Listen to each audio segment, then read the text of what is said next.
Hey there, in this video, we're going to explore some of the most intriguing secrets about the Vatican that you may not have known before. As you may already know, the Vatican is the central location of the Catholic Church and serves as the official residence of the Pope. With so much history and a multitude of secret rooms and chambers, it's no surprise that the Vatican has been surrounded by a veil of mystery and wonder for centuries. Let's dive into some of the secrets that this fascinating place holds and uncover what has been hidden for so long. Welcome to Memoirs of Truth.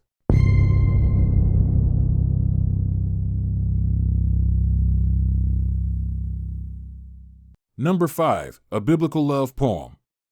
The Bible contains a love poem that many may find inappropriate due to its explicit content. The Song of Solomon, also known as the Song of Songs, is a unique work of poetry that explores the love between the female protagonist and her male lover.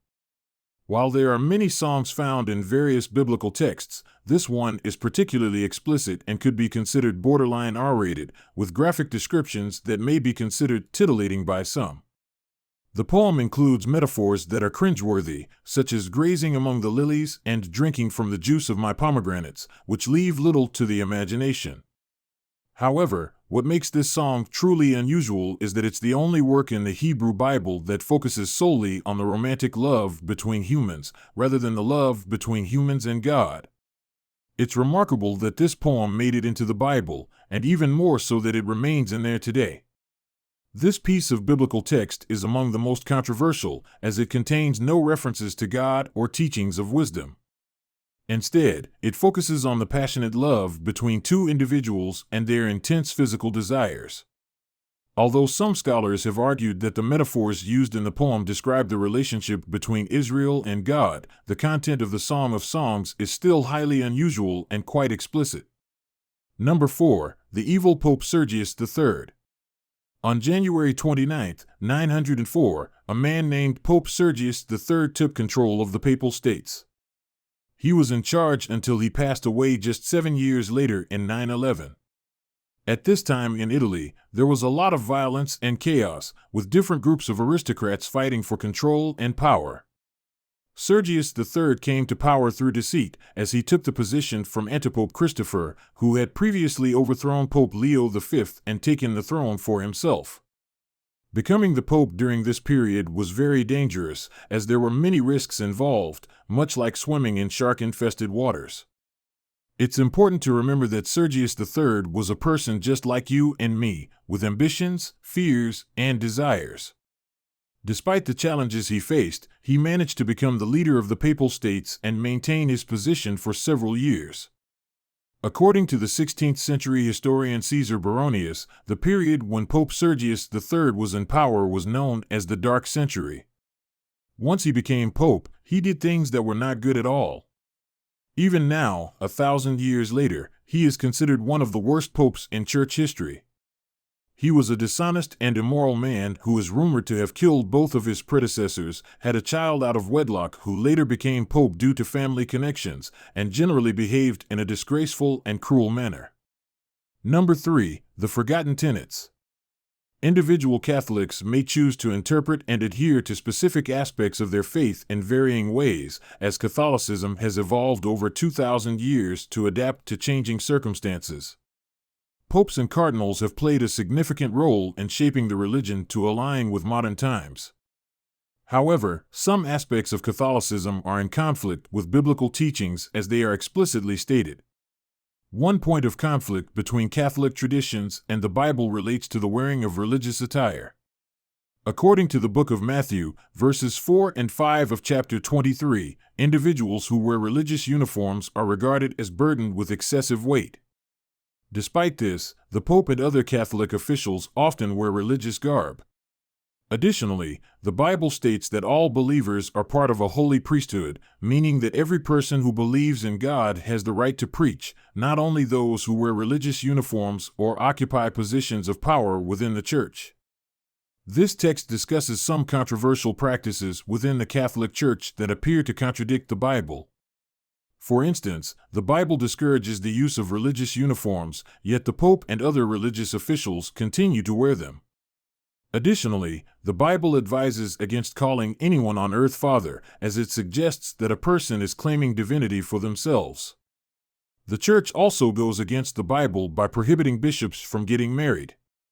These issues have sparked debate among members of the Church who question why the Church would ignore such clear directives from the Bible. Number 2, the Shroud. Have you ever heard of the Shroud of Turin? It's a religious relic that's said to be the actual piece of cloth that was used to wrap the body of Jesus Christ after his crucifixion. Many people consider it the most important religious relic in the world because it's one of the few tangible things that supposedly has a direct connection to Jesus. While other religious relics like the Holy Grail and the Ark of the Covenant are still missing, the Shroud of Turin is real and can be seen today. However, there is some debate about whether the shroud is authentic or not. Some scientists have tested the shroud and found that it dates back to 1260 AD, which is long after Jesus' time on Earth. This discovery caused some people to believe that the shroud is a fake. The Archbishop of Turin even had to publicly admit that it might be a hoax. However, the Vatican didn't take this news very well, and there is still some disagreement over whether the shroud is the real deal. After the carbon dating test in 1988, some scientists suggested that the fabric used for the test was not from the original shroud, but from a patch that was added to the cloth in the 16th century. A new round of testing was conducted in 2005, which showed that the shroud dated back over 1,300 years, but less than 3,000 years ago, which is consistent with the time of Jesus Christ. It's hard to say what really happened, but some people believe that the Vatican may have influenced the second round of testing. Perhaps the Vatican didn't want to accept that their most sacred relic was a fake, and so they had their own scientists investigate the shroud. Number 1. The Dark Truth of Mother Teresa.